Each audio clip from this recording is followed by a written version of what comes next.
2016년 카메론 열차 탈선 사고, 독일 바이에른주 열차 충돌 사고, 2015년 프랑스 스트라스부르 떼제베 탈선 사고. 이 사고들의 공통점은 바로 선로 위에서 벌어진 대형 참사라는 건데요. 선로 위 일촉즉발, 위기의 상황을 앞두고 대형 참사를 막은 기적의 주인공을 소개하겠습니다. 이번 역은 포즈난 역입니다. Next stop is 포즈난. 자, 햇볕이 따사로이 내리는 4월의 어느 봄날, 폴란드 북부 지역 바르로비에크에서 60km 떨어진 포즈난까지 운행하는 열차가 여정을 시작했습니다. 기차에 탑승한 30명 이상의 승객들은 여느 때와 다름없이 한가롭게 기차 여행을 즐겼는데요. 전방을 주시하던 기관사 마테즈 지멘스키의 눈에 믿을 수 없는 상황이 펼쳐집니다. 선로 한가운데 트럭 한 대가 서 있던 건데요. 어머나. 오. 이제 보이는 거죠. 어떻게? 어머머. 자, 기관사는 트럭을 본 즉시 객실로 뛰어들어갔고요. 모두 바닥에 엎드리세요라고 외치면서 마지막 칸의 승객들에게 이 소리가 들릴 때까지 전속력으로 뒤쪽으로 달려나간 겁니다. 그 짧은 시간에? 예. 그 충격으로 열차가 심각하게 파손이 됐는데요. 자, 정말 아찔했던 건 트럭에 실려있던 나무 기둥이 열차의 창문을 뚫고 들어와 유리창을 또 산산조각 내버렸던 겁니다. 자, 이 상황인 즉슨 기관사가 엎드리라고 외치지 않았다면 그 나무 기둥들이 엄청난 인명 피해를 일으킬 수밖에 없었다는 거죠. 자, 더 놀라운 사실은요. 기관사의 긴급한 대처로 부상당한 승객은 고작 몇 명? 한 명도 발생하지 않았다는 거예요. 이제 완전히 그 직업 의식이죠, 어떻게 보면. 어떤 상황에서도 이제 승객들의 안전을 최우선으로 하겠다라고 하는 그 의식이 없었으면은 그저 저런 어떤 정신력이 안 나오죠, 사실. 예. 대단합니다.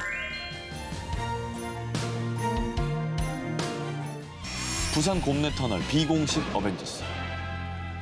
태풍 남태운의 영향으로 아침부터 비가 쏟아졌던 지난 9월 2일 체험학습을 떠나던 유치원생들이 타고 있는 25인승 유치원 버스가 부산 기장군 정관읍 곰내 터널 안을 지나고 있었습니다. 그런데 이 버스가 순간적으로 중심을 잃고 휘청이더니 이내 쿵 하고 터널 오른쪽 벽을 들이받았고요. 아예 옆으로 넘어져 버리고 말았습니다. 자칫하면 전도된 차량에서 폭발 등 2차 사고가 우려되는 긴박한 상황. 그런데 사고가 발생하고 단 30초 만에 비공식 부산 시민 어벤져스가 결성됩니다. 뒤따르던 차량에서 내린 시민 1명을 시작으로 터널을 지나던 시민 10여 명이 순식간에 버스 주위로 모여든 건데요.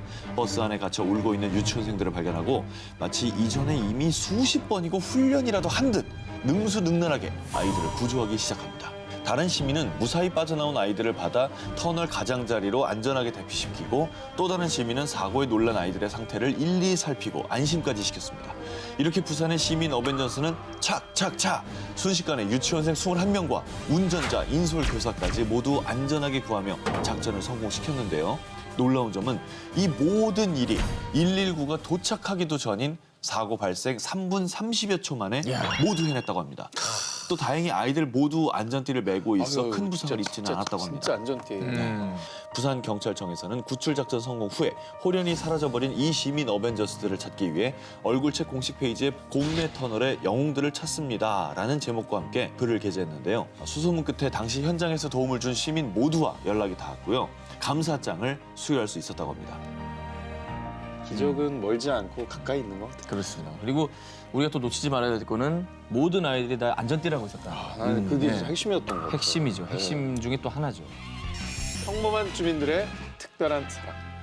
자, 이번 사연은 소개를 해드리기 전에 먼저 이 사진 한 장을 보여드리고 싶습니다. 이게 뭐죠? 저게 뭐죠, 저게? 바로 목숨을 걸고 바다를 건너온 난민들이 착용했던 구명조끼가 저렇게 산탕처럼 쌓여져 있는 겁니다. 진짜 많다. 자, 이 사진 속의 장소는 그리스의 레스보스로요. 시리아, 이라크 등지에서 유럽으로 가려는 난민들이 거쳐가는 중간 기착지로요. 유엔에 따르면 지난해 이 섬에 무려 50만 명의 난민이 도착을 했고요. 매일같이 약 2,000명 이상의 난민이 들어왔다고 합니다. 게다가 원래 레스보스는 해변이 아름답기로 유명한 관광지인데 물밀듯 밀려드는 난민들 때문에 여행객들의 발길이 뚝 끊겼어요. 그래서 주민들의 생계를 위협받을 수도 있는 상황이었는데요. 하지만 오히려 이곳의 주민들은요. 난생 처음 만난 이 난민들을 마치 내 가족처럼 대해줬다는 아이고 참. 옆에 할머니가 자신의 손자 손녀에 들려주듯 아이에게 자장가를 또 들려줬다고 하네요. 아유. 근데 사실 이 모습은 레스보스에서는 너무나 흔히 볼 수 있는 모습이라고 합니다. 목숨을 건 항해 끝에 마을에 도착한 난민들을 위해 성취하는 다리로 언덕을 뛰어내려가 빵과 물을 건네주는 데스피오나 주루즈빌리스 할머니를 비롯해 또 이 마을의 여행 가이드 마리아 안드로올라키 역시 감옥에 갈 위험까지 무릅쓰고 난민들을 먼 거리의 시내까지 차로 데려다주는 일을 도맡아 하고 계신다고 합니다. 자, 사실 정부와 NGO가 공식적인 통행증을 발급하기 전에 이렇게 난민들을 이동시키는 건 불법인데요. 만약 이런 그녀의 도움이 없었다면 난민들은 탈진한 몸을 이끌고 꼬박 이틀을 걸어가 난민 등록을 해야 할 수밖에 없는 상황이었다고 합니다. 이들 외에도 많은 레스보스의 평범한 주민들이 난민들을 자신의 가족처럼 생각하며 EU 국경관리청과 NGO의 손길이 미치기 전에 섬에 도착한 난민들을 이 마을 주민들이 정성껏 또 돌봐주셨는데요. 자, 이런 주민들의 선행에 올 초 레스보스 섬을 비롯해 난민 지원에 힘쓴 그리스 섬 주민들에게 2016년 노벨 평화상을 수여하자라는 온라인 청원이 이루어졌고요. 여기에 전 세계 60만 명이 넘는 사람들이 서명을 하기도 했습니다. 하지만 당시 이러한 소식을 들은 레스보스 섬 주민들은 인간으로서 당연한 도리를 하는 게 왜 상을 받을 일이냐 이러며 난색을 표했다고 합니다.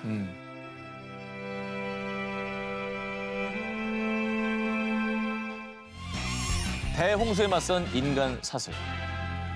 지난 7월 30일 미국 동부에 위치한 메릴랜드주에 상상도 못할 엄청난 비가 쏟아졌죠. 단 2시간 만에 약 150mm의 폭우가 메릴랜드주를 덮쳐버린 건데요. 갑자기 쏟아진 폭우 때문에 메릴랜드주에서 가장 저지대에 위치한 엘리코트 시티는 도시가 물에 잠기자 거리에 있던 사람들은 생사를 다투는 지경에 몰리게 됐는데요. 29살의 제이미 나이트도 자신의 자동차를 몰고 집으로 돌아가던 중 급작스럽게 불어난 홍수에 갇히게 됩니다.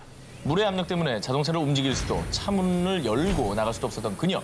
바로 그때 물에 잠긴 자동차에 여성이 갇혀 있습니다. 그죠? 보이시죠? 어우, 근데 저 걷기도 힘든 상황인데. 자, 이때 차로 다가가려다 물살에 휩쓸리고 맙니다. 다시 혼자가 나타나. 아니었죠. 손에 손을 맞잡고 야, 인간 사슬. 그렇죠. 인간 사슬을 만들어서 물에 갇혀 있는 제이미의 차로 접근합니다. 견디지 못하고 접근하다가 넘어지기도 했지만요. 자동차 창문을 통해서 제이미 나이트를 구출합니다. 저 물살의 세기를 보세요. 박수 한번 보내주세요. 와, 이 용감한 시민들의 활약상이 알려지게 된 계기는요. 지난 7월 30일 밤 SNS 얼굴책에 동영상이 올라와 유명해졌는데요. 사실 이 장면을 촬영했던 데이빗 댐스터는 홍수가 나 자신의 자동차가 물에 잠기자 보험회사에 제출할 용도로 영상을 찍기 시작을 했던 건데요. 자동차에 갇힌 여성을 발견하게 됐고요. 그녀를 찍는 동시에 인간 사슬의 맨 마지막에 서서 그녀를 또 돕기도 했다고 합니다. 자신의 목숨도 위험한 상황에서 더 어려운 상황에 처한 이에게 기꺼이 손을 내밀어준 사람들. 당신들이 진정한 슈퍼 히어로예요. 영화 속 히어로가 현실로? 영화? 전 일부러 예. 좀 이제 굉장히 뿌듯합니다. 예. 순위에 연연하지 않는 저의 모습에 슈퍼맨, 배트맨, 스파이더맨, 아이언맨 등 영화 속에 나오는 슈퍼 히어로들 중에 가장 멋진 짐승남은 바로 리얼 짐승의 유전자까지 가지고 있는 영화 엑스맨 속의 슈퍼 히어로 울버린, 헐리우드 배우 휴 잭맨입니다. 영화 속에서는 슈퍼 히어로인 줄만 알았던 휴 잭맨은 현실에서도 영웅으로 등극하게 됩니다. 그 사건의 전말 알려드립니다. 2016년 3월 27일 휴 잭맨은 아들 오스카와 함께 호주 시드니에 위치한 본다이 해변으로 서핑 여행을 떠납니다. 룰루랄라 신나게 파도를 타며 서핑을 즐기던 그때 갑자기 밀려온 파도가 한 남성과 아들을 덮치자 휴 잭맨은 먼저 남성의 손을 잡고 밖으로 올리고요. 이후에 아들 오스카도 구해내게 됩니다. 그리고 물놀이를 하고 있던 사람들에게 파도가 높으니 위험해요! 라는 경고 수신호도 보내고요. 그 사람들을 물 밖으로 대피시킵니다. 당시 이 긴박했던 상황은 현장에 있던 사람들에 의해 촬영돼 인터넷에 올라갔는데요. 이 사연을 접한 네티즌들은 휴 잭맨 영웅 예찬으로 엄청난 반응을 보였다고 합니다. 이렇게 휴 잭맨이 물속에서 사람을 구했다면요. 불 속에서 사람을 구해낸 헐리우드 스타도 있습니다. 영화 킹덤에서 무지막지한 테러리스트를 쫓는 정의의 FBI 요원을 연기한 배우 제이미 폭스. 그는 2016년 1월 19일 저녁 제이미 폭스는 집에서 휴식을 취하고 있었습니다. 이때 꽝! 하는 소리와 함께 제이미 폭스의 집 근처에 교통사고가 발생하고 맙니다. 32살의 운전자 브렛 카일이 음주를 한 상태에서 빠른 속도로 달리다가 타고 있던 트럭이 전복된 거였습니다. 사고 소리를 들은 제이미 폭스는 바로 집 밖으로 뛰쳐나왔고요. 그는 바로 911에 신고를 합니다. 갑자기 연기가 솟아나기 시작한 트럭. 아직 트럭의 운전자는 빠져나오지 못한 상태로요. 언제 화염이 덮칠지 모르는 일촉즉발의 상황. 이때 제이미 폭스는 한 채 망설임 없이 현장으로 뛰어들어 운전자 브렛 카일을 끌어냅니다. 약 5초 뒤 트럭은 텅 하는 소리와 함께 헤엄에 휩싸였다고 합니다. 진짜 영화네. 정말 영화죠. 이렇게 세상 용감한 제이미 폭스의 선행은 미국의 연예 뉴스 사이트 TM땡에 보도가 됐고요. 사고 다음 날인 20일엔 목숨을 구한 브렛 카일의 아버지가 이 제이미 폭스를 찾아와 감사의 포옹을 나눴다고 합니다. Good kind of acting. 딸 바보 아빠가 하늘로 보낸 선물. 2014년 2월 17일 겨울 울산의 한 평범한 가정집은 아침부터 시끌벅적 분주했습니다. 이제 막 고등학교를 졸업한 고기석 씨의 둘째 딸 혜륜 양이 대학 신입생 오리엔테이션을 가는 날이었기 때문인데요. 그런데 그 모습이 마지막이었습니다. 다들 절대 잊지 못하는 안타까운 사고죠. 네, 뉴스로 보도가 많이 됐었는데요. 신입생 오리엔테이션이 진행된 경주의 한 리조트가 폭설의 무게를 이기지 못하고 그만 지붕이 붕괴되고 말았던 건데요. 그렇게 한순간에 딸을 잃고 한동안 하늘이 무너지는 슬픔 속에서 지낸 아빠. 그런데 무너지는 억장을 부여잡고 정신을 차릴 수 있게 해준 게 있었습니다. 바로 둘째 딸 혜륜 양의 꿈 때문이었는데요. 딸 혜륜이가 선교사가 되어 봉사하는 삶을 살고자 했던 꿈을 떠올렸고, 그리고 아빠가 그 꿈을 대신 이뤄줘야 되겠다는 새로운 목표를 갖게 된 건데요. 그래서 유족 보상금으로 주어진 돈도 단 한 푼도 허투루 쓸 수 없었던 아버지 고계석 씨는요. 약 6억 원의 보상금 중 2억 원을 딸이 다닐 예정이었던 부산의 B대학교에 소망 장학회를 설립하는 데 기부를 하셨고요. 그리고 나머지 4억 원을 들고는 남태평양의 외딴 섬 바누아투로 향했습니다. 아이들의 미래를 바꿀 수 있는 학교를 짓는 일이야말로 선교사가 되어 평생을 봉사하며 살고자 했던 딸의 꿈을 대신 이루어줄 수 있는 일이라 생각했기 때문이죠. 그리고 그때부터 한국과 바누아투를 오가며 딸 바보 아빠는 딸에게 줄 마지막 선물을 준비했습니다. 2016년 7월 교육 환경이 열악한 바누아투에서는 드물게 5개 교실을 갖춘 2층 규모의 유치원이 세워질 수 있었고요. 유치원의 이름은 하늘나라로 간 딸의 이름 혜륜 유치원으로 지었다고 합니다. 자신의 꿈을 대신 이루어준 아빠의 진심 어린 선물. 하늘에서 이 선물을 받은 혜륜 양도 아마도 행복한 미소를 짓고 있지 않을까요? 저 가슴 아픈 사고는 기억이 납니다만 저런 일이 있었는지 몰랐어요. 고계석 씨는 이 사실에 대한 언론 인터뷰를 극구 또 사양을 하고 계신다고 합니다. 사실 유치원 건립 사실도 동료들에 의해서 이제 이게 알려진 거고요. 또 직장 내 사보 인터뷰를 통해서 이렇게 밝히셨다고 합니다. 아직도 떠난 딸의 이름을 입에 올리기 전엔 눈가에 눈물이 먼저 스칩니다. 그럴 때마다 바누아투 아이들의 천진난만한 웃음을 떠올려 보곤 합니다. 라며 입장을 밝히셨다고 합니다. 지진과 맞선 17살의 작은 영웅. 지난 8월 이탈리아 중부 지역에 규모 6.2의 강진이 발생합니다. 이 지진으로 마을의 반 이상이 없어져 버렸다라고 말할 정도로 피해 지역의 건물들은 모두 형체를 알아볼 수 없이 무너져 버렸고요. 사망자는 무려 300명 이상이라고 전해졌습니다. 이 아비규환의 현장에서 빛난 작은 영웅이 있습니다. 프란체스코 모렐리. 이 영웅의 나이는 17세. 안전한 곳으로 피신하기 위해 달리던 소녀는 무너진 집에 갇혀 있는 여성을 발견합니다. 자신도 언제 어떤 피해를 입을지 모르는 그 상황에서 그 여성을 외면하지 않고 주변에 있던 어른 2명과 함께 장비 하나 없이 맨손으로 잔해를 치워서 결국 여성을 무사히 구출해냈습니다. 그리고 실종된 할머니를 애타게 찾는 가족들의 목소리를 또 지나치지 못하고 소녀는 다시 한번 구조에 뛰어들었는데요. 금방이라도 무너져 내릴 것 같은 집의 창문을 깨부수고 용감하게 집 안으로 뛰어들어갔고요. 그 안에서 지진의 충격으로 미동조차 못하던 할머니를 발견해 손을 잡고 무사히 밖으로 빠져나오게 됩니다. 그렇게 지진 발생 후 30분이 지난 후 마을에 첫 번째 구급차가 도착했지만요. 이 17살의 어린 소녀는 멈추지 않았습니다. 무너진 주택 옆, 차 안에 타고 있던 아이들과 여성을 보고 얼른 운전석에 올라타서 차를 안전한 곳으로 이동시키는 등 그렇게 지진에 맞서 고군분투하면서 17살의 프란체스코가 구해낸 사람이 최소 7명이라고 합니다. 와, 대단하다. 이런 어린 소년의 위대한 활약이 알려지자 사람들은 프란체스코의 어리지만 철의 심장을 가진 슈퍼맨이라고 불렀고요. 겸손하게도 되레 프란체스코는 더 많은 사람을 구하지 못했다는 사실이 가슴 아프다라고 말했다고 합니다. 나중에 뭘 해도 할 친구네요. 그죠? 네. 어른보다 나은 어린이들이 많이 나오네요, 오늘. 그죠? 아, 네. 대단합니다. 에콰도르의 슈퍼히어로 다이코. 자, 지난 4월 일명 불의 고리로 불린 일본, 필리핀, 에콰도르 등의 대규모 지진 피해가 발생을 했는데요. 자, 특히 에콰도르의 서부의 페드레날레스는 가장 극심한 피해가 발생해 규모 7.8의 지진으로 약 640여 명의 사망자와 12,000여 명의 부상자, 실종자가 발생했습니다. 건물을 잔해 지금 보고 계신데요. 자, 그런데 이 에콰도르 지진 현장에서 자신의 목숨을 내던져 7명의 소중한 목숨을 구해낸 용감한 대원이 있었습니다. 이 대원은 바로 구조견 다이코였습니다. 아, 정말. 자, 어려서부터 소방 구조견으로 키워진 레브라돌 리트리버 종인 다이코는요, 죽음의 땅처럼 처참하게 변해버린 마을을 보고도 물러나지 않고 최선을 다해 무너진 건물 사이를 사진에 나오는 것처럼 수색을 하며 생존자들을 발견해냈고요, 시신까지 발견해 가족의 품으로 돌아갈 수 있게 했습니다. 자, 그런데 이렇게 사흘 동안 구조 활동에 매진하던 다이코가 평소 같지 않은 둔한 움직임을 보이더니 이내 자리에 쓰러지고 만 겁니다. 체감 온도가 최고 38도의 더운 날씨에 체온 조절에 애를 먹었던 건데요. 안타깝게도 열사병과 합병증으로 결국 다이코는 숨을 거두고 말았습니다. 자신을 희생해 7명의 목숨을 구하고 세상을 떠나던 날도 세구의 시신을 찾고 또 떠났다고 하는데요. 그 와중에도. 예, 다이코가 숨을 거두자 에콰도르 소방국은 고마움과 존경의 마음을 담아서 장례식을 열어주었다고 합니다. 아이고. 정말 세계 곳곳에 재난이 있는 곳이라면 또 구조대원들과 함께 구조에 앞장서는 또 구조견들이 정말 많은데 이들의 노고와 땀 절대 또 우리가 잊지 말고 그럼요. 기억을 해드려야 될 것 같습니다. 다시 한번 또 감사의 마음을 표하겠습니다.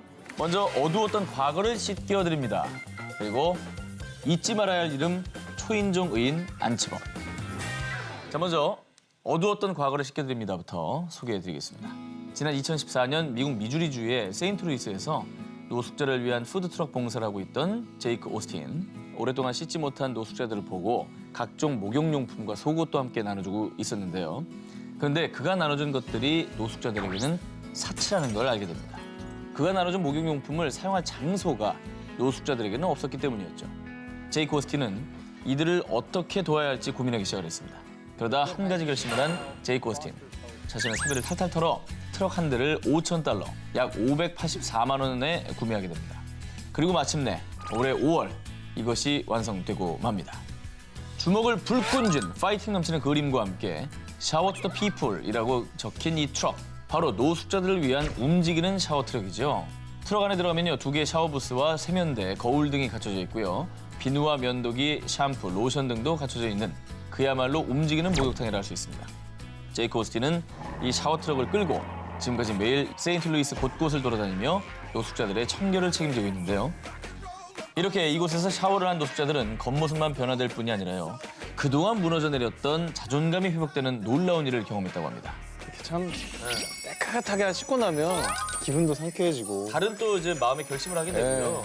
깨끗이 씻고 나니까 또 편견도 사라지게 되고요. 이뿐 아니라 이 샤워 트럭이 특별한 이유가 한 가지 더 있는데요. 노숙자들이 샤워 트럭에서 이용하는 이 비누를 노숙자들이 직접 만든다는 겁니다. 제이크 오스틴은 노숙자들에게 비누 공장에서 일할 수 있는 기회를 제공해서요, 안정적으로 사회에 복귀할 수 있는 도움까지 주고 있습니다. 자, 이렇게 제이크 오스틴처럼 노숙자들의 청결 문제를 어떻게 해결할까 고민하다가 호주의 또 2명의 청년은요, 이동식 세탁소를 만들었습니다. 저것도 필요해요. 자신들의 자동차를 개조해서 세탁기, 건조기를 차 안에 설치한 다음에 노숙자들의 옷과 담요를 빨아주는 일을 지난 2014년부터 지금까지 쭉 해오고 있다고 합니다. 그러니까 샤워도 참 대단한 아이디어다 싶었으면서도 세탁기 생각 못했잖아요. 그러니까 몸만 씻으면 뭐하냐고. 옷에 냄새가 배 있는데. 그러니까 정말 진정성 어린 그 고민이 저런 일들을 만들어내는 것 같아요. 그들의 사실. 입장을 생각해보고 어떻게 도와드려야 할지를 잘 알고 하시는 분들인 것 같네요. 그렇습니다. 자, 역시 좋은 기사였습니다만 또 강력한 후보가 있습니다. 잊지 말아야 할 이름 초인종 의인 안치범. 지난 9월 9일 새벽 4시 20분 서울 마포구의 한 다세대 주택에 큰 불길이 치솟습니다. 모두가 잠든 새벽 이 사실을 제일 빨리 알아차리고 119에 신고한 건 28살의 한 청년이었습니다. 청년의 이름 안치범. 그의 빠른 신고 덕이었을까요? 이웃들 모두 안전하게 대피할 수 있었습니다. 그런데 최초 신고자였던 그가 의식을 잃은 채로 발견된 곳은 빌딩의 가장 높은 층인 5층이었습니다. 가장 먼저 건물을 빠져나왔던 그가 건물 안, 그것도 가장 높은 층에서 쓰러진 채 발견된 이유. 잠들어 있을 이웃들을 구하기 위해 다시 그 불길 속으로 뛰어들어갔기 때문이죠. 그가 건물로 다시 들어가기까지 걸린 시간은 단 1초였습니다. 단 한 번의 망설임도 없이 자신의 목숨보다 이웃의 안전을 택했죠. 건물을 뒤덮은 자욱한 연기 때문에 한 치 앞도 보이지 않는 상황에서도 청년은 모든 집의 초인종을 누르고 불길로 뜨거워진 문을 두드리며 사람들을 깨웠습니다. 유독 가스에 그만 의식을 잃은 채 쓰러져 뒤늦게 발견된 그의 모습은 뜨겁게 불타는 문을 두드린 탓에 두 손엔 화상을 입은 상태였고요. 그리고 급히 병원으로 이송이 됐지만 열흘 동안 의식을 회복하지 못한 채 지난 9월 20일 새벽 모두의 염원을 뒤로하고 숨을 거두고 말았습니다. 아들을 먼저 보낸 어머니는 아들의 마지막 가는 길에 이렇게 말했습니다. 잘했다 아들아, 잘했다. 안치범 씨는 그 다니던 대학교를 휴학을 하고 꿈이 성우였거든요. 예, 성우의 꿈을 이루기 위해서 이제 부산에서 서울로 갓 상경한 평범한 28살 취업 준비생이었습니다. 성우가 되기 위해 노력했을 그 목소리로 마지막까지 이웃들의 생명을 구한 건데요. 이런 그의 값진 목소리를 기리고자 한국성우협회에서는 그를 명예성우로 임명을 했고요. 하늘에서지만 꿈을 이룰 수 있게 된 셈이죠. 이웃을 위해 목숨을 바친 숭고한 청년 의인 고 안치범 씨. 절대 잊어서는 안 되겠습니다.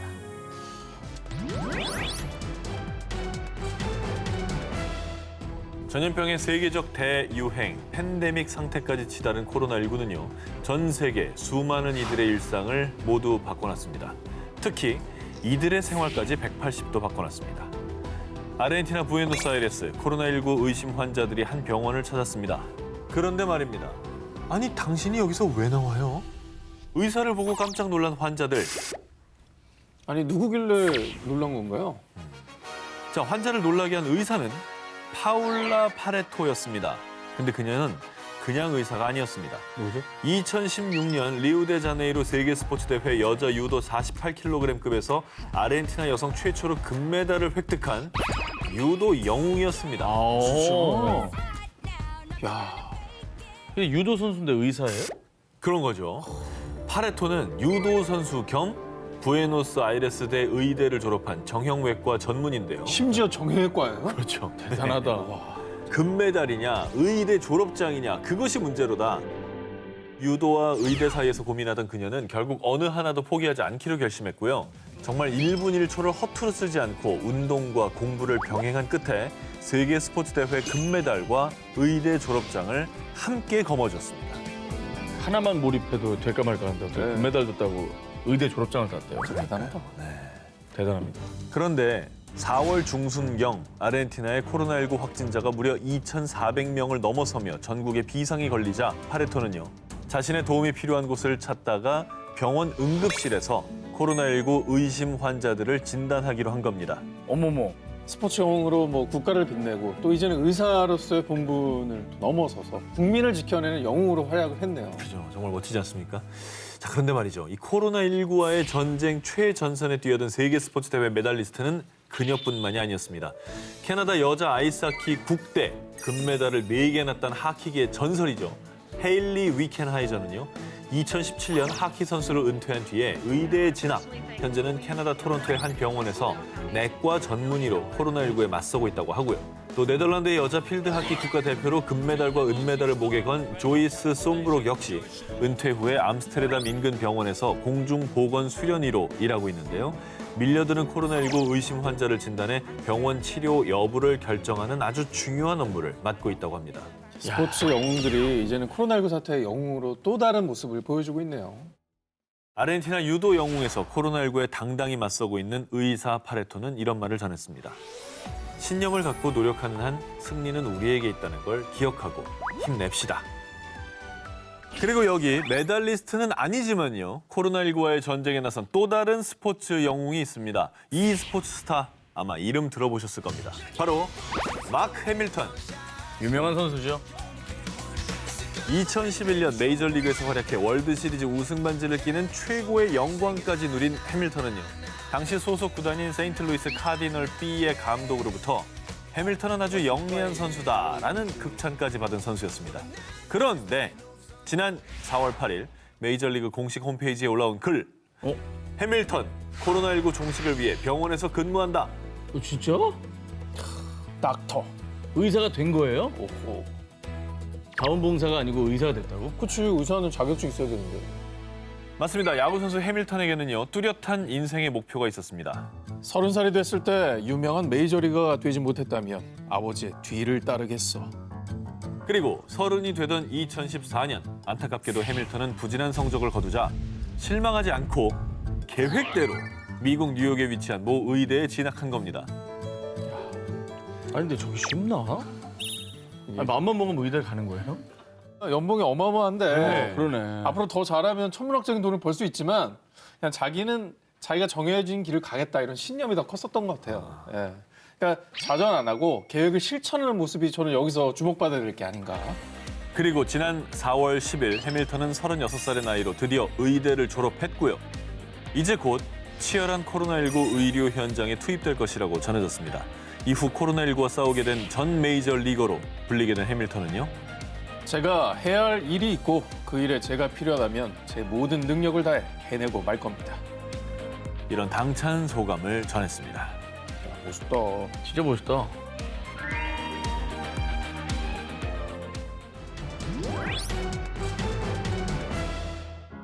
(2016년 6월 11일) 미국 펜실베니아주의 피츠버그 24살 여성 줄리에는 설렘과 행복에 가득 차 있었습니다. 드레스도 너무 마음에 들고 내 생에 이런 날이 오다니 너무 행복해. 바로 그녀의 결혼식 날이었기 때문이죠.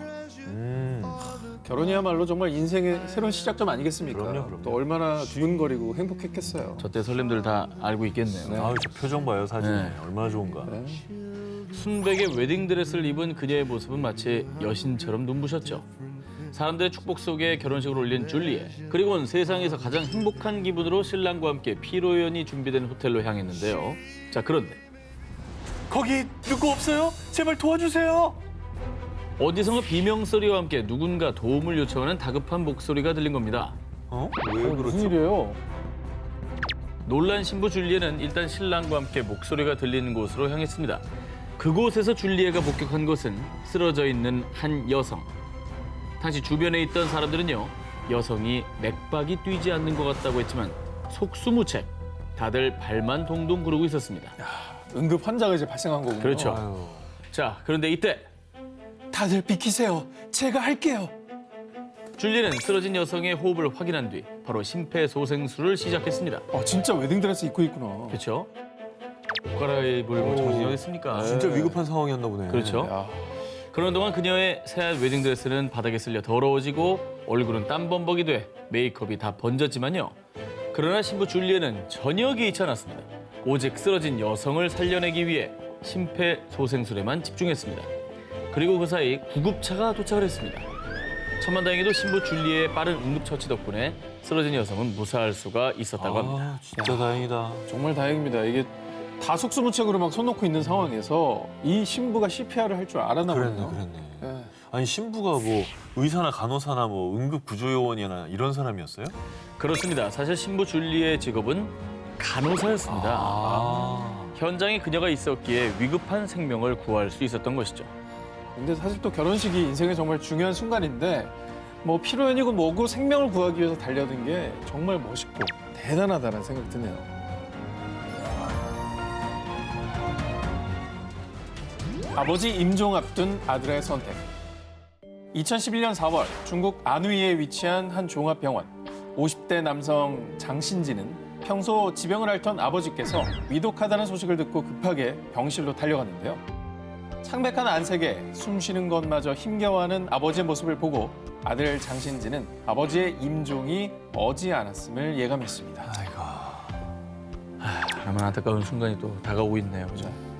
차오르는 눈물을 애써 삼킨 장신지는 아버지의 손을 매만지며 부디 힘든 고비를 넘기시길 간절히 기도했는데요. 그런데 그때 장 선생님, 이제 그만 가보셔야 합니다. 어딜 가요? 어딜 가요? 지금 아버지가 위독한데. 자, 사실 장신지는 이 병원에서 근무하는 의사 선생님이었는데요. 아들이 일하는 병원에 아버지가 오신 거였군요. 네. 그는 예정된 중요한 수술 일정이 있어 수술을 집도하러 가야 됐던 겁니다. 다른 의사가 없었나? 정말 안타까운 상황이죠. 그 아버지 임종일 수도 있는데 곁을 못 지키는 상황이 된 거잖아요, 지금. 네. 수술이 중요하긴 한데 또 다른 생명을 위한 또 골든 타임이니까. 근데 다녀오면 이미 그렇죠. 지나갔을 수도 있고. 자, 아들 장신지는 위독한 아버지를 두고 차마 발걸음을 뗄 수 없었는데요. 그런데 아들아, 난 괜찮다. 어서 가서 환자를 돌보렴. 아휴, 야, 저 아버지도 저런 말씀 쉽지 않았을 텐데. 아이고. 그 와중에. 자, 결국 장신지는 아버지의 말씀에 따라 의사로서의 소명을 다하기 위해 어쩌면 마지막일지도 모르지만 아버지를 잡은 손을 놓을 수밖에 없었습니다. 그리고 그렇게 조용히 눈물을 삼킨 뒤 마음을 다잡고 수술실로 향한 그. 아, 수술이 또 얼마나 오래 걸릴 거야. 그죠? 아, 수술, 정말, 아이고. 금방 끝나는 수술이 거의 없잖아요. 아버지 얼굴이 계속 어른거릴 거고. 그런데 말입니다. 수술을 하던 중 전해진 청천벽력 같은 소식. 아버지께서 끝내 눈을 감았다라는 비보였는데요. 결국 다른 사람을 먼저 살리라던 아버지의 말씀은 그대로 유언이 되어버린 거였죠. 그때 아들 장신지는 당장이라도 아버지께 달려가고 싶었지만 침착하게 다시 수술에 임했고요. 수술을 무사히 잘 마치고 난 뒤 수술실을 나서자마자 슬픔의 눈물을 쏟아냈다고 합니다. 아버지도 뭐 하늘나라에서 아들을 대견스럽게 생각하시고 흐뭇하게 미소를 지으실 것 같습니다. 이후 아들 장신지는요. 아버지의 임종을 지키지 못해 너무 죄송하지만 저는 의사이며 환자의 생명을 구하는 것도 중요했습니다. 라고 심경을 밝혔다고 합니다. 그 남자가 거리로 나서는 이유. 미국 캘리포니아 한 남성이 매일같이 의문의 가방을 든 채 거리의 노숙인들을 만나러 갑니다. 그리고는 이렇게 말을 건넨다는데요. 제가 당신의 강아지를 좀 살펴봐도 될까요? 자, 이 남자의 정체는요. 바로 노숙인들의 반려동물을 무료로 진료해주는 일명 거리의 수의사인데요. 그렇죠. 노숙인이 병원 갈 뭐 엄두가 안 나겠죠. 본인도 못 없고. 챙기는데. 네. 노숙인들 돕는다는 얘기 많이 들어봤지만 노숙인의 반려동물 생각을 아예 못했네. 그 생각은 전혀 못했네요, 정말. 자, 20년 넘게 동물들을 진료해온 수의사 스튜어트 관. 그는 주말이면 병원이 아닌 거리로 출근을 해서요. 반려동물을 키우지만 형편이 어려워 동물병원을 찾지 못하는 노숙인들을 찾아다니면서요. 반려동물의 상태도 봐주고 예방접종에 간식까지 무료로 제공하고 있다고 합니다. 아, 진짜 천사다. 너무너무 고맙겠네요, 정말. 진짜 천사야. 아, 노숙인들에게 키우고 있는 강아지는 진짜 거의 유일한 가족 아니겠어요? 그렇습니다. 맞아. 그리고 아프면은 마음만 아프지 뭘 해줄 수 있는 게 없잖아요. 병원 돈이 데려갈 없으니까. 수도 없고. 아, 근데 수의사 이 관 씨는 어떻게 일을 하게 된 거예요? 계기가 있었을 텐데. 자, 그가 거리의 수의사로 나선 이유. 2007년 미국발 세계 금융위기로 미국 경제가 침체기를 맞으면서 노숙인들이 급증하기 시작했는데요. 그런데 이때 노숙인들이 돈이 없어 동고동락하는 반려동물이 아파도 치료를 못해 가슴 아파하자 이를 안타깝게 지켜보던 수의사 콴은 본인이 직접 나서야 되겠다라는 마음을 먹게 된 거죠. 그렇게 2011년부터 거리로 나서기 시작했고요. 자, 9년 동안 그가 무료로 치료해준 반려동물은 무려 400여 마리에 달한다고 합니다. 자, 그래서요, 이 노숙인들은요, 본인들의 가족, 또 반려동물을 무료로 치료해주는 수의사 콴을 보며 당신은 하늘이 보내주신 선물입니다. 라며 늘 감사의 마음을 전한다고 합니다. 아마 그 강아지한테도 그렇지만 그 같이 있는 노숙인들한테도 희망을 줬을 거예요. 아름다운 미소를 선물하는 닥터 백. 2016년 베트남 정부가 외국인 또는 외국 단체에게 주는 최고 훈장, 베트남 국가 우호 훈장을 수훈. 2014년에는 한국인 최초로 오드리 헵번 어린이 재단이 수여하는 인도주의상을 수상한 한 남자가 있습니다. 이 주인공은 바로 경기도 분당에 위치한 S대학교 병원 백롱민 병원장입니다. 1989년 당시 성형외과 전문의이던 백롱민 교수는요. 의대 선배이자 친형인 백세민 박사를 따라 구순 구개열 등의 안면 기형 환자를 돕는 국내 의료 봉사를 시작하게 되는데요. 그러던 중 당시 주한 베트남 대사로부터 안타까운 얘기를 듣게 됩니다. 베트남에 의료 기술이 부족해서 혹은 병원비가 없어서 수술을 받지 못한 안면 기형 환자들이 많다는 얘기를 듣게 된 백 형제는요. 1996년 베트남의 얼굴 기형 어린이들을 위한 의료 봉사를 시작했습니다. 이야, 얼마나 고마워할까. 멋진 분들이네. 자, 그리고 이듬해에는 건강상의 문제로 은퇴하게 된 형의 빈자리까지 채우며 동생인 백롱민 교수는 지금까지도 무려 24년간 베트남 해외 의료봉사단을 이끌고 있는데요. 30년이 넘게 하셨네요, 의료봉사를. 대단하시네요. 자, 그런 정말 많은 환자들 중에 닥터 백롱민 교수에게 절대 잊히지 않는 한 환자가 있다고 합니다.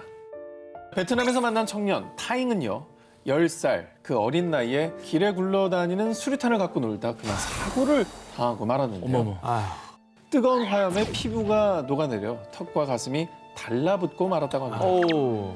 이후 남들과는 다른 모습에 사람 만나기를 극도로 꺼리기 시작한 그. 처음에 백 교수를 만났을 때도 눈도 마주치지 않았을 정도였다고 합니다. 아, 얼마나 상처가 많았으면. 마음의 상처가 깊었던 거죠. 하지만 백롱민 교수는 타잉의 마음을 열고 잃어버린 미소를 되찾아주기 위해서요. 그를 직접 한국으로 데려와 무려 6차례 대수술을 진행했고요. 정말 다행히도 성공적으로 수술을 마쳤습니다. 아, 다행이다. 세상에. 아, 저게 되는 거였거든요. 그 이후 약 7년 뒤 의료봉사를 위해 베트남을 찾은 백 교수 앞에 나타난 한 남자. 선생님 덕분에 일도 배우고 저곧 결혼도 해요. 정말 감사합니다. 눈시울을 붉히며 직접 재배한 땅콩을 선물로 건넨 그. 야, 또 직접 재배한 땅콩을 가져오셨네. 자, 이렇게 새 인생을 찾은 타잉을 비롯해 그동안 백 교수의 손길로 웃음을 되찾은 베트남 어린이는 무려 4천여 명에 이른다고 하는데요. 얼굴을 넘어서 이 마음의 상처까지 치유하는 닥터 백. 그의 따스한 손길 덕분에 오늘도 수많은 아이들이 세상에서 가장 아름다운 미소를 짓고 있습니다. 사람들이 발코니로 나온 이유. 전 세계를 공포로 몰아넣은 코로나19. 그중에서도 확진자가 약 22만 명, 사망자가 무려 약 3만 명으로 가장 큰 피해를 입은 나라 중 하나가 바로 이탈리아입니다.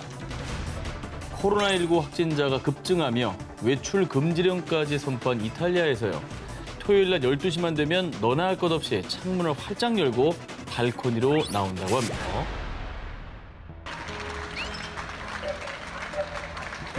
이건 뭐죠? 토요일 낮 12시마다 박수 물결이 이어지는 이유.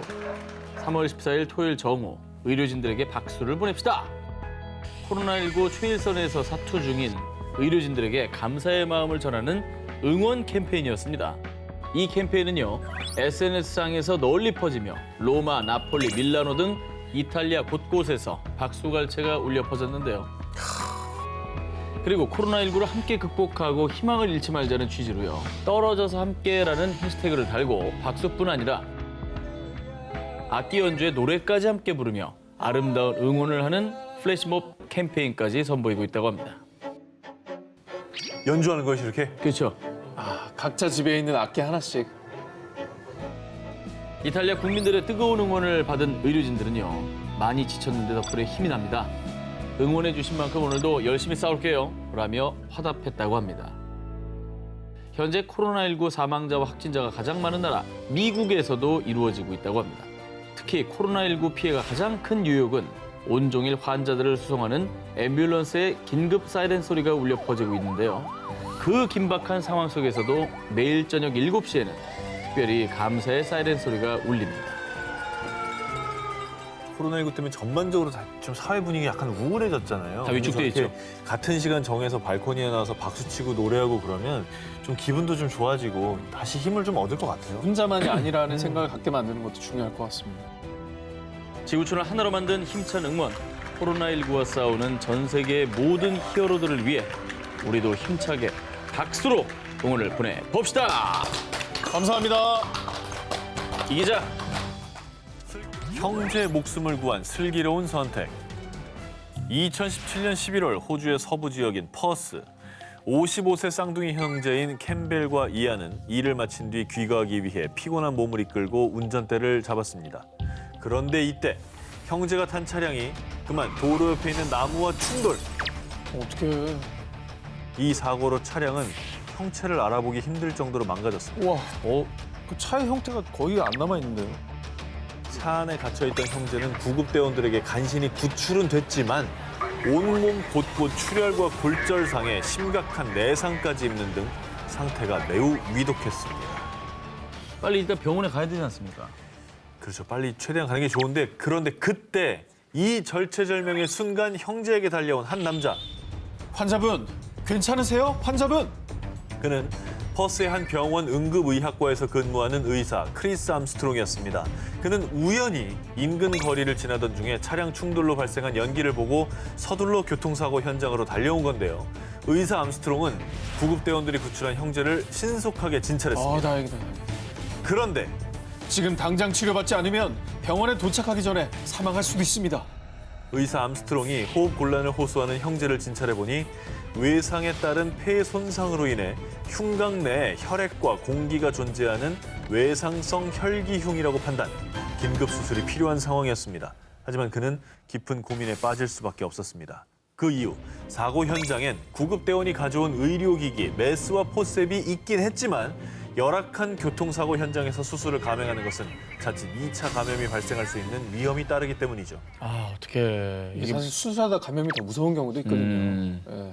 그 의학 드라마 같은 거 보면 의사들이 손 깨끗이 씻고 마스크에 뭐 만반의 준비 다 하는데 철저하죠. 이거는 너무 판단하기 쉽지 않은데. 근데 생각해봐요. 이 병원균이 무서워서 수술을 안 하자니 수술을 안 하면 또 생명이 위독한 상황이니까. 그 고민을 한 끝에 의사 암스트롱이 내린 결정은 수술 감행. 와, 곧바로 의사 암스트롱은 그 현장에 있던 기본 의료 도구로 폐에 작은 구멍을 내서요. 그 구멍을 통해 공기와 피가 빠져나오게 했죠. 어머. 저게 진짜 정말 조건이 너무 악조건인데. 진짜 긴박하구나. 아니 그래서 걱정이 되는 게 수술이 잘 된 건가요? 그러니까 위급한 상황 좀 넘긴 건지. 응급 조치가 끝난 뒤 형제는 병원으로 이송됐고요. 정말 다행히도 쌍둥이 형제는 의식을 되찾고 건강을 회복했다고 합니다. 저분의 신속한 판단이 없었으면 정말 큰일 날 뻔했던 거잖아요. 새 생명을 준 거죠, 어떻게 보면. 그죠? 며칠 뒤 의사 암스트롱이 형제 병실에 방문했는데요. 형제들은 그날 선생님을 만나지 못했다면 이 자리에 없었을 거다. 우리의 영웅이다. 라며 감사를 전했다고 합니다. 생명의 은인이시네. 진통제 투혼 발휘한 의사. 2018년 6월 24일 중국 안의성의 한 산부인과에서 근무하는 의사 량푸춘. 그는 평소와 다름없이 병원에 출근했는데요. 그런데 뭐 이상하네. 배가 왜 이렇게 아프지? 자, 오전부터 심해지는 복통. 하지만 그는 통증에 신경 쓸 겨를이 없었습니다. 왜냐? 이날은 무려 8건의 수술 일정이 잡혀 있었기 때문인데요. 배가 아파도 뭐 본인 돌볼 시간은 아예 없겠네요. 그야말로 아플 새도 없이 진통제로 견디며 수술을 집도한 의사 량푸춘. 그런데 세 번째 수술을 집도하던 그때 극심한 통증에 그만 주저앉고만 심상치 않은 상태에 함께 수술 중이던 의료진들은요. 혹시 맹장 아닐까요? 검사부터 받아보세요. 그럴 수 있겠다. 자, 맹장염, 즉 급성 충수염을 의심했는데요. 하지만 그럼 이 환자는 어떡합니까? 나는 괜찮으니까 수술 진행합시다. 진짜. 결국 그는 진통제로 견디며 수술을 감행했죠. 그리고 모든 수술을 마치고 나서야 뒤늦게 검사를 받았는데요. 그의 병명은 모두의 우려대로 급성 충수염. 진짜네. 자, 심지어 의사 량푸춘이 수술을 받았을 땐 이미 충수가 터져 맹장 주변에 고름이 퍼진 상황으로요. 아우. 긴급 수술을 받지 않으면 정말 최악의 경우엔 목숨까지 잃을 수 있는 위험천만한 상황이었다고 합니다. 와, 저게 어떻게 터질 때까지 참고 수술을 해? 아니, 저 고통을 어떻게 참았죠? 사실 전날인 23일에 그가 근무하던 병원에 정전이 발생을 해서요. 많은 중요한 수술들이 밀려 있었던 상황이었다고 합니다. 그런 상황 속에서 더 지체를 했다간 다른 환자들의 생명이 위험할 수도 있는 상황이기 때문에 자, 환자를 외면할 수 없던 의사 량푸춘은 환자를 위한 마음 하나로 진통제로도 견디기 힘든 통증을 정신력으로 버텨가며 수술을 집도했던 거죠. 어마어마한 사람이네 정말. 존경스럽네요, 진짜. 도대체 진통제를 얼마나 세게 맞아야지 저 상황에서 수술을 할 수 있을까요? 근데 진통제로 안 돼요, 저 통증이. 이를 악물고 환자를 위해서 수술을 하신 거죠. 자, 의사 량푸춘의 소식을 접한 사람들 역시 그가 진정한 의사다. 그래도 몸 돌봐가면서 수술하세요, 선생님이라며 감동의 박수를 보냈다고 합니다. 자신의 몸보다 환자가 우선이었던 의사 량푸춘은 이런 말을 남겼습니다. 我们医生生不起病人，如果我们生病了，其实好多病人都在等着。 광주의 불꽃들을 살린 의사들. 오늘은 대한민국 민주주의의 상징, 결코 잊을 수 없는 5.18 민주화운동 제40주년이 되는 날입니다. 이 땅의 민주주의를 위해 광주 시민들과 전남 도민들이 들불처럼 일어난 그 뜨거운 역사 현장에서도요. 목숨을 걸고 희생한 의료진들이 있었습니다. 1980년 5월 정권을 장악하려는 신군부의 비상계엄 조치에 항거하며 거리로 나선 시민들. 당시 광주에 진입한 계엄군은 탱크 부대까지 동원, 무차별적인 폭력으로 시민들을 진압했는데요. 많은 사람들의 목숨을 잃고 희생을 당한 가슴 아픈 역사죠. 계엄군의 폭력에 광주 곳곳에서는 부상자와 사망자가 속출. 그래서 광주의 병원들은 마치 전시 중의 야전병원처럼 위급 환자가 몰려들면서 환자를 돌볼 의료진의 수가 턱없이 부족한 상황이었습니다. 그런데 이때 저희들이 나가겠습니다. 거리에 총탄이 오가는 위험한 상황에서 환자를 돌보기 위해 간호사 전원이 병원 근무를 자처한 겁니다. 계엄령 내려서 총리 왔다 갔다 하는데 전화해서 나는 여러분들 생명을 책임질 수가 없다 오다가 허도 그랬는데 그 대신 올라면 유니폼을 입고 하라고 그랬더니 선생님 알았습니다. 그리고 당시 군에서 시민들 외출 금지령을 내린 상황이었잖아요. 네. 그죠? 총을 맞을 수도 있는 상황. 사실 병원까지 나오시다가 위험한 일을 당할 수도 있는 그런 그쵸. 상황인데 또 그걸 알면서도 환자분들을 위해서 목숨 걸고 이 병원까지 나오신 건데 진짜 목숨 걸고 나왔네요. 정말 위대한 분들이네요. 삶과 죽음이 교차하던 나날들. 하지만 의료진들은 단 한 사람의 생명이라도 더 살리기 위해서 병원에서 숙식하며 밤낮 없이 고군분투했는데요. 그런데 당시 더 안타까웠던 건 수술이 당장 필요한 환자들에게 수혈할 혈액이 부족했던 겁니다. 그런데 이때 저희들이 헌혈하겠습니다. 하지만요, 워낙 부상자들이 많다 보니 어마어마한 양의 혈액을 감당할 수 없었고 결국 의사들은 혈액을 구하기 위해 위험을 무릅쓰고 계엄군이 점령한 거리로 나서 시민들에게 도움을 요청했습니다. 정말 다행히도 의료진들의 간절한 요청에 시민들은 응답했습니다. 그때 이제 혈액이 부족해서 수술을 못 한다 보니까 그때는 이제 가두 방송으로 이렇게 방송이 나갔어요. 그렇게 하다 보니까 헌혈자가 너무 많아가지고 우리 병원 일에 그렇게 혈액이 많았던 것은 처음인 것 같아요. 계엄군이 총을 쏘는데 피를 나눠주겠다고 줄을 쓴 거 아니에요? 더 가슴 뭉클한 건 비단 한 병원이 아닌 광주 곳곳의 병원에서 모두 같은 마음으로 의술, 아니 인술을 펼쳤다고 합니다.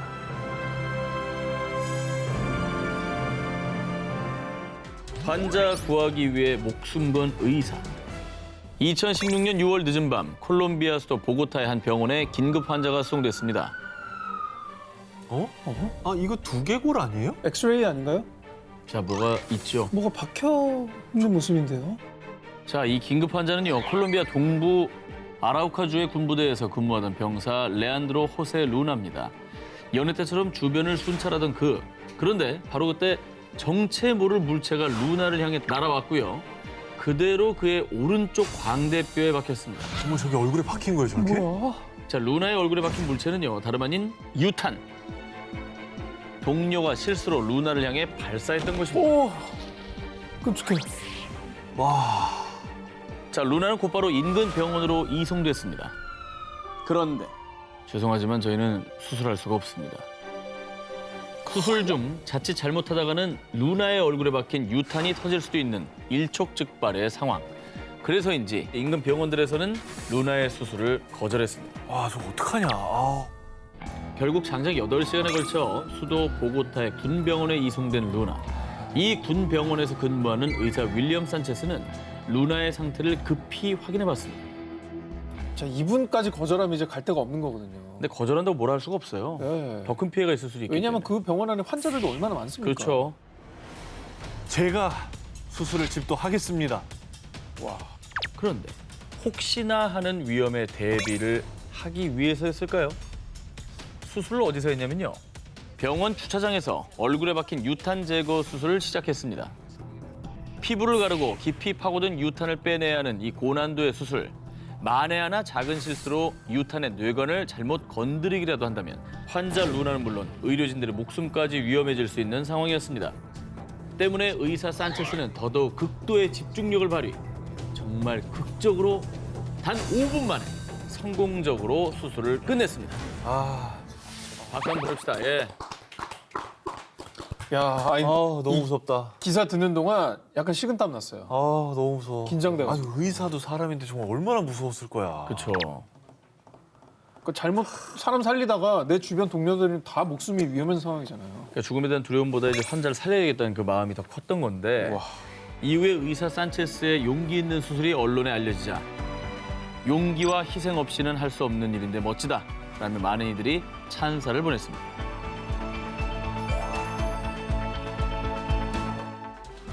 눈보라 해치고 나타난 슈퍼 히어로. 2014년 1월 미국 엘라베마주의 한 병원. 간호사 스티브 데이비스는 다급하게 전화를 걸었는데요. 거기 경찰서죠? 아니, 조금 전까지만 해도 연락이 됐는데 갑자기 연락이 안 돼요. 아니, 빨리 좀 찾아주세요. 한 남자를 애타게 찾은 간호사 데이비스. 환자가 사라진 거예요? 환자 찾는 거예요? 의사 찾는 건가? 자, 이게 대체 무슨 일이냐? 자, 간호사 데이비스와 같은 병원에서 근무 중인 신경외과 의사 64세의 젠코 허렌큐 박사. 자, 그는 몇 시간 전 인근 병원의 요청으로 수술 지원을 나갔다가요. 간호사 데이비스로부터 응급수술이 필요하다는 긴급 연락을 받고 다시 병원으로 돌아가는 길이었습니다. 그런데 당시 엘라베마주를 강타한 거센 눈보라로 고속도로가 마비. 도로에 갇혀 옴짝달싹 움직일 수 없는 상황이 됐고요. 못 가 저거. 자, 급기야 사람들이 길에 차를 두고 떠나는 상황까지 발생. 어머. 그야말로 도로는 아비규환 그 자체였습니다. 게다가 설상가상으로 기상 악화 때문인지 휴대전화까지 연결이 되지 않는 상황. 이렇게 발이 묶인 허렌큐 박사의 속은 새까맣게 타들어갔습니다. 그 이후 출발 전에 허렌큐 박사에게 환자 CT 사진이 전송됐는데 이게 매우 심각해 보였기 때문이죠. 얼마나 다급하겠어요. 갈 수는 없고.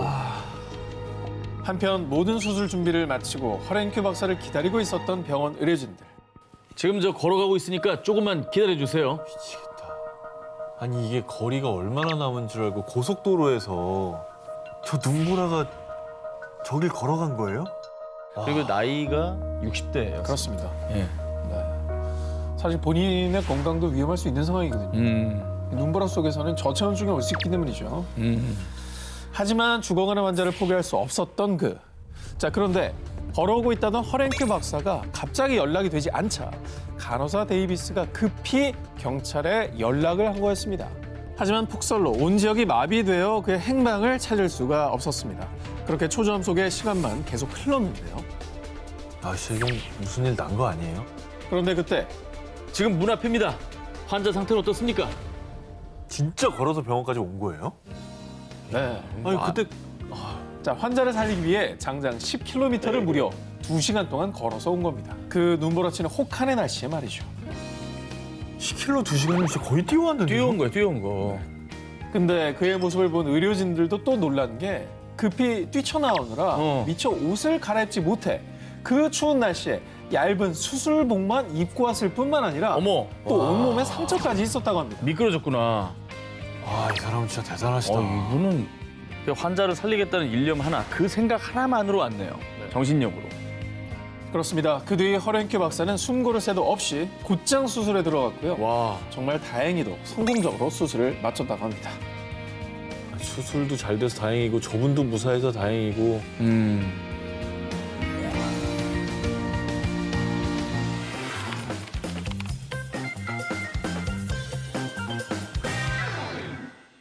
(2018년 10월) 대만을 뜨겁게 달군 화재 사진이 있습니다. 왜 이렇게 많이 모였어요? 저기 한 수술실이에요. 저렇게까지 의료진들이 많이 있는 건 처음 보는데요. 뭐죠, 이게? 자, 이 사진에는요, 정말 가슴 뭉클한 사연이 담겨 있습니다. 뭐죠? 2018년 10월 12일 밤, 대만의 한 대학병원 산부인과 의사 시진청은요, 쌍둥이를 임신한 산모의 제왕절개 수술을 맡게 됐습니다. 그런데 정말 위급한 상황이 발생하고 말았습니다. 산모의 쌍둥이 태아들이 비정상적인 위치에 있었던 겁니다. 그래서 이대로 수술을 진행한다면 자칫 산모와 태아 모두가 위험해질 수 있는 정말 위급 상황이었죠. 아니 근데 너무 일단 수술은 해야 되는데 이게 위험한 상황이니까 긴박했겠어요 정말로. 결국 혼자 힘으로 산모와 태아를 모두 살리기 힘들다고 판단한 산부인과 의사 시진청은요. 응급 산모가 발생했습니다. 여력이 되는 분들은 지금 바로 수술실로 와주시기 바랍니다.